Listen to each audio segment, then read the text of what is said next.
இந்த சேனலில் தொடர்ச்சியாக தொழில்நுட்பம் சார்ந்த பல வீடியோக்களை பார்த்து வருகிறோம். அதன் வரிசையில் இன்றும் சற்றே வித்தியாசமாக மற்றும் வினோதமாக கண்டுபிடிக்கப்பட்ட சில கண்டுபிடிப்புகள் பற்றி பார்க்கலாம். வாருங்கள் வீடியோவிற்குள் போகலாம். ஆட்பால், The drum machine crammed in a ball. இந்த ஆட்பால் பற்றின டீட்டெயில்ஸ் பார்க்கறதுக்கு முன்னாடி லைட்டாக இந்த கேட்ஜெட் பற்றின வீடியோவை பார்த்துட்டு வந்துருங்க. அதுக்கப்புறம் உங்களுக்கு எக்ஸ்பிளைன் பண்ணால் ரொம்ப நல்லாவே புரியும்.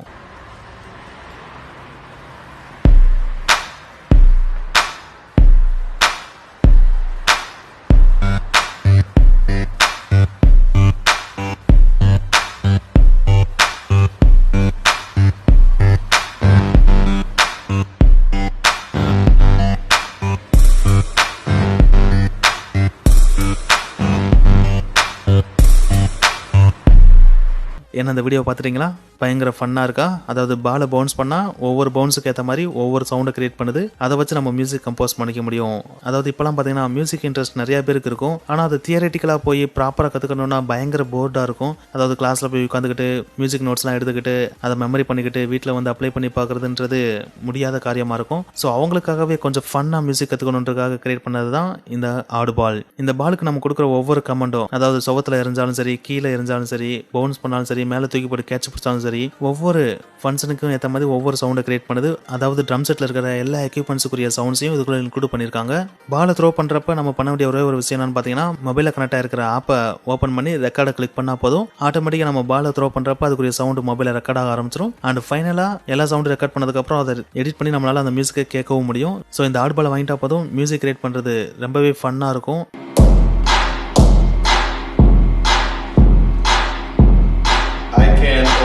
Add a sound over the loop so I can do things like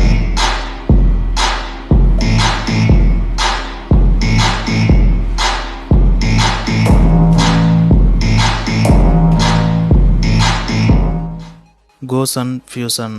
வெளிநாட்டில் மட்டும் இல்லை, இப்போ நம்ம நாட்டிலையும் நிறைய பேர் ட்ரெக்கிங் ட்ரிப் அந்த மாதிரி நிறையா போக ஆரம்பிச்சிட்டாங்க. அதாவது வெக்கேஷன் டைம்ஸில். ஆனால் அந்த மாதிரி போகிற டைமில் பார்த்தீங்கன்னா நம்ம ட்ரெக்கிங் போகிற இடத்துல ஒரு சில கடைகள் தான் இருக்கும். அந்த கடைகளில் போய் நம்ம ஏதாச்சும் வாங்கணும், அதாவது சாப்பிட்றதுக்கு வாங்கணும்னா ரேட்டு பார்த்தீங்கன்னா பயங்கர ஹையாக இருக்கும். ஏன்னா அந்த இடத்துல அந்த ஒரு கடை தான் இருக்கும், அவன் சொல்கிறது தான் காசு அப்படின்ற மாதிரி வித்துட்டு இருப்பான். அதேமாரி நம்மளே காய்கறி வாங்கிட்டு போய் சமைச்சு சாப்பிடலான்னு போனாலும் அந்த இடத்துல கல்லை வச்சு நெருப்பை பற்ற வைக்கிற அளவுக்கு கட்டை எதுவுமே இருக்காது. ஸோ இந்த மாதிரியான டிஃபிகல்ட்டிஸ்லாம் நமக்கு ஃபீல் ஆகும். இந்த மாதிரியான விஷயங்கள்லாம் ஓவர் கம் பண்ணுறதுக்காக கிரியேட் பண்ணப்பட்ட ஒரு கேட்ஜெட் தான் இந்த கோசன் ஃபியூசன். இந்த கோசன் ஃபியூசனோட ஸ்பெஷாலிட்டி என்னன்னு பார்த்தீங்கன்னா, இது சோலார் பவரில் ஃபங்க்ஷன் ஆகக்கூடிய ஒரு அடுப்பு அப்படின்னு தான் சொல்லியானும். இதுக்கு எக்ஸ்க்ளூசிவாக ஒரு பேக்கும் கிரியேட் பண்ணியிருக்காங்க. அதனால நம்ம இதை எங்கே வேணாலும் ஈஸியாக எடுத்துகிட்டும் போய்க்கலாம். அண்ட் அது மட்டும் இல்லை, இந்த அடுப்பில் பார்த்தீங்கன்னா நீங்கள் 5 பேருக்கு தேவையான சமையலை சமைக்க முடியும் அப்படின்னு சொல்கிறாங்க. நம்ம தமிழ்நாட்டு கல்ச்சர் படி ரைஸையும் இதில் சமைச்சிக்கலாம் அப்படின்னு சொல்லியிருக்காங்க. இதுக்கு நம்ம பண்ண வேண்டியதெல்லாம் ஒரே ஒரு விஷயம் தான், இந்த அடுப்பை சூரிய ஒளி வர இடத்துல கொண்டு போய் வச்சு எந்த பக்கம் சூரிய ஒளி வருதோ அதுக்கேற்ற திசையில் இதோட மேல் பாகத்தை திருப்பி வைக்கணும். அவ்வளவுதான். சூரிய வெளிச்சம் எந்த அளவுக்கு அதிகமாக வருதோ அவ்வளோ வேகமாக இந்த அடுப்பு நம்மளுக்கு சமையலை சமைச்சு கொடுக்கும் அப்படின்னு சொல்லியிருக்காங்க.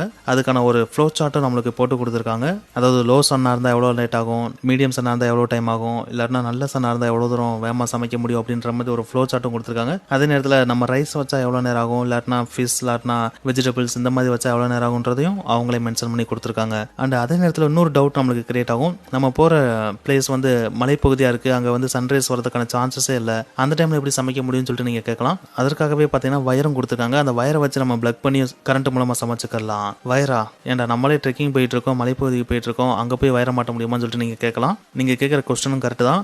அதற்காக தான் பவர் பேங்க்கும் கொடுக்குறாங்க. அந்த பவர் பேங்கை சார்ஜ் பண்ணிட்டு அந்த பவர் பேங்க் மூலமாக நம்ம பிளக் பண்ணியும் சமைச்சுக்கலாம் அப்படின்னு சொல்லியிருக்காங்க. ஸோ இது உண்மையிலேயே ரொம்ப போர்ட்டபிள் அண்டு யூஸ்ஃபுல்லான ஒரு கேட்ஜெட் தான். இந்த கேட்ஜெட் பற்றின டீட்டெயில்ஸ் வேணும்னா கீழே டிஸ்கிரிப்ஷனில் இருக்க லிங்கை கிளிக் பண்ணி நீங்கள் பார்த்துக்கலாம்.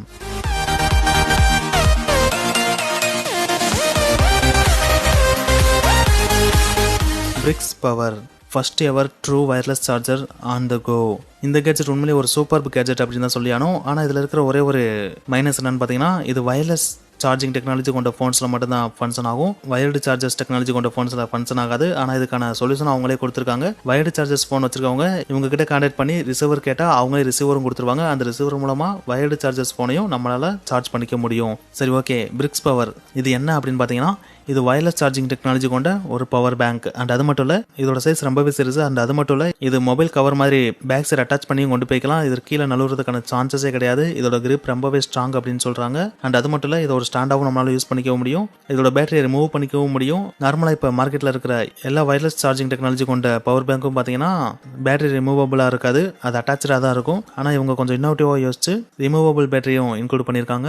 அண்ட் அது மட்டும் இல்லை, கூடுதலாக பார்த்தீங்கன்னா இதோட ப்ரைஸ் ரேட் வந்து ரொம்பவே கம்மியாக இருக்குது. நார்மலாக வயர்லெஸ் சார்ஜிங் டெக்னாலஜி கொண்ட பவர் பேங்க்லாம் பார்த்தீங்கன்னா காஸ்ட் கொஞ்சம் அதிகமாகவே இருக்கும். இதோட ப்ரைஸ் ரேட் பார்த்தீங்கன்னா $24 தான். அதாவது இந்தியன் ரூபீஸ் வேல்யூ படி பார்த்தீங்கன்னா ₹1600 தான் இந்த பவர் பேங்கோட வேல்யூ வருது. சப்போஸ் இந்த பவர் பேங்க் வாங்கி யூஸ் பண்ணணும்னு ஆசைப்படுறவங்க கண்டிப்பாக கீழே டிஸ்கிரிப்ஷனில் கொடுத்துருக்க லிங்கை கிளிக் பண்ணி நீங்கள் பார்த்துக்கலாம். அடிக்கடி வெளிநாட்டுக்கு போகிறவங்களுக்காகவே எக்ஸ்க்ளூசிவாக உருவாக்கப்பட்ட ஒரு கேட்ஜெட் தான் இந்த டேன். வெளிநாட்டுக்கு பிளான் போட்டதெல்லாம் ஒரு மேட்டரே கிடையாது. ஆனால் வெளிநாட்டில் போய் இறங்கினதுக்கப்புறம் நம்மளுக்கு மைண்டுக்கு வர ஒரே ஒரு விஷயம் என்னன்னு பார்த்தீங்கன்னா, அந்த நாட்டோட சிம் கார்டு ஏதாச்சும் ஒன்று வாங்கியே ஆகணும். ஏன்னா எங்கேயாச்சும் கால் பண்ணணும்னாலும் சரி, இல்லை நெட் கனெக்ட் பண்ணணும்னாலும் சரி, கண்டிப்பாக வந்து அங்கே இருக்க சிம் கார்டை வாங்கியே ஆகணும். ஆனால் அந்த டேன் வாங்கிட்டா அந்த மாதிரியான ப்ராப்ளம் எதுவுமே வரதுக்கான சான்சஸ் கிடையாது. ஏன்னா இந்த டேன் அப்படின்றது என்னன்னு பார்த்தீங்கன்னா, இது ஒரு வைஃபை ரவுட்டர் மாதிரி தான். இதை நம்ம வேர்ல்டு வைடு எங்கே வேணாலும் கொண்டு போய்க்கலாம், எந்த நாட்டுக்கு வேணாலும் கொண்டு போய்க்கலாம். அந்த நாட்டுக்கு போய் இறங்கினதுக்கப்புறம் நம்மளுக்கு தேவையான பிளான்ஸ் நம்மளால சூஸ் பண்ணிக்க முடியும். அந்த நாட்டில் இருக்கிற ப்ரீபெய்டு பிளான்ஸ், அதாவது நெட் காஸ்ட் எவ்வளோ இருக்குன்னு பார்த்து நம்ம தேவையான லோ காஸ்ட்டுக்குரிய நெட் பேக்கை நம்மளால் ஆக்டிவேட் பண்ணிக்க முடியும். அதன் மூலமாக பார்த்தீங்கன்னா சிம் கார்டை வாங்க வேண்டிய அவசியமே நம்மளுக்கு வராது. ஸோ ஆல்ரெடி நம்ம யூஸ் பண்ணிட்டு இருக்க சிம் கார்டை கலட்ட வேண்டிய அவசியமும் வராது. இது ரொம்பவே லைட் வெயிட். ஸோ இது எங்கே வேணாலும் ஈஸியாக எடுத்துகிட்டு போய்க்கலாம். எந்த நாட்டுக்கு போகிறோமோ அந்த நாட்டுக்கு போன உடனே நம்ம ஸ்மார்ட் ஃபோனில் இருக்கிற இந்த டென்குரிய அப்ளிகேஷனை ஓப்பன் பண்ணி அந்த நாட்டில் இருக்கிற பிளான்ஸில் எது நம்மளுக்கு பெஸ்ட் பிளானை தோணுதோ அந்த பிளானை சூஸ் பண்ணி நம்மளால் நெட் ப்ரௌஸ் பண்ணிக்க முடியும். அண்ட் அது மட்டும் இல்லை, இந்த ஒய்ஃபை ரவுட்டர் மூலமாக அப் டு 8% வரைக்கும் நம்மளால் ஒய்ஃபை ஷேர் பண்ணிக்க முடியும். ஸோ சிங்கிள் நம்பராக காசை பே பண்ணணும் அவசியமே கிடையாது. 8 பேர் சேர்ந்து போட்டு ஷேரிங்கில் கூட யூஸ் பண்ணிக்கலாம். ஸோ உண்மையிலேயே இது ஒரு நல்ல கேட்ஜெட் தான். இந்த கேட்ஜெட் பற்றின டீட்டெயில்ஸ் வேணாலும் கீழே டிஸ்கிரிப்ஷனில் இருக்க லிங்கை கிளிக் பண்ணி நீங்கள் பார்த்துக்கலாம். நானோ பென் பயங்கரமாக யோசிச்சு மூளையை போட்டு கசைக்கு உருவாக்கப்பட்ட கேட்ஜெட் இது கிடையாது. ரொம்ப சிம்பிளாக யோசிச்சு இன்னோவேட்டிவ் உருவாக்கப்பட்ட ஒரு கேட்ஜெட் தான் இந்த நானோ பென். நம்ம நார்மலாக யூஸ் பண்ணிட்டு இருக்க எல்லா பேனாவுமே பார்த்தீங்கன்னா மினிமம் 14 to 15 சென்டிமீட்டர் வரைக்கும் இருக்கும். ஆனால் இந்த நானோ பெனோட சைஸ் பார்த்தீங்கன்னா 57 மில்லிமீட்டர் தான், அதாவது 5 சென்டிமீட்டர் தான். அதாவது நம்ம ரெகுலராக போட்டுக்கு யூஸ் பண்ணுற சாவியை விட கொஞ்சம் தான் நீளமானது. அண்ட் இதோட சைஸை கேட்டனே இது நானோ கார் மாதிரி லைட்டாக இடிச்சனே நொறுங்கி போயிருன்னு சொல்லிட்டு நீங்கள் யோசிக்க வேணாம். இது பயங்கர ஸ்ட்ராங்கான பென் அப்படின்னு சொல்லியிருக்காங்க. இது வாட்டர் ப்ரூஃப் டெக்னாலஜி கொண்டது, தண்ணிக்குள்ளே போட்டு முக்கிய எடுத்துக்கலாம். இதை தீல வாட்டி எடுத்தாலும் ஒன்றும் ஆகவே ஆகாதான். அண்ட் அது மட்டும் இல்லை, இது மேலே காரை ஏறினாலும் இந்த பேனாக்கு ஒன்றும் ஆகாது. கூடுதலாக கல்லை வச்சு அடித்தாலும் கூட இந்த பேனாக்கு ஒன்றுமே ஆகாதுன்னு சொல்லிட்டு டெமோ பண்ணியும் காமிச்சிருக்காங்க. ஸோ இதோட லைஃப் பார்த்தீங்கன்னா ரொம்ப லாங் லைஃப் அப்படின்னு சொல்கிறாங்க. இந்த பெண்ணோட டிப்பும் பார்த்தீங்கன்னா பயங்கர ஸ்ட்ராங்கானது அப்படின்னு சொல்கிறாங்க. அதுக்கு எக்ஸாம்பிளாக பேக்கேஜ் அண்ட் சிப்ஸ் பாக்கெட்டை ஓப்பன் பண்ணியும் காமிச்சிருக்காங்க. ரெகுலர் பேனால் எழுதி பழகினவங்களுக்கு நானோ பெனில் எழுதி பழகிறது எவ்வளோ கம்ஃபர்ட் தெரியல. ஏன்னா ரொம்ப சின்ன பேனாவாக இருக்கும். 2 விரலுக்கு இடையில உட்காரதுக்கான சான்சஸே கிடையாது. 2 விரலோட நுனியில தான் அதை பிடிச்சிட்டு எழுதுற மாதிரி இருக்கும். இருந்தாலும் உங்களோட கிரியேட்டிவிட்டியை நம்ம பாராட்டியானும். இந்த அமேசிங்கான கேட்ஜெட் பற்றின டீட்டெயில்ஸ் வேணாலும் கீழே டிஸ்கிரிப்ஷனில் இருக்க லிங்கை கிளிக் பண்ணி நீங்கள் பார்த்துக்கலாம். இன்னைக்கு நம்ம பார்த்த அந்த 5 கேட்ஜெட்டில் எது உண்மையிலே உங்களை மிகவும் கவர்ந்தது? தங்களின் கருத்தை நீங்கள் தாராளமாக கீழே பதிவு செய்யலாம். மேலும் இது போன்ற பல சுவாரஸ்யமான தொழில்நுட்பம் சார்ந்த தகவல்களை தெரிந்து கொள்ள சப்ஸ்கிரைப் செய்வோம்.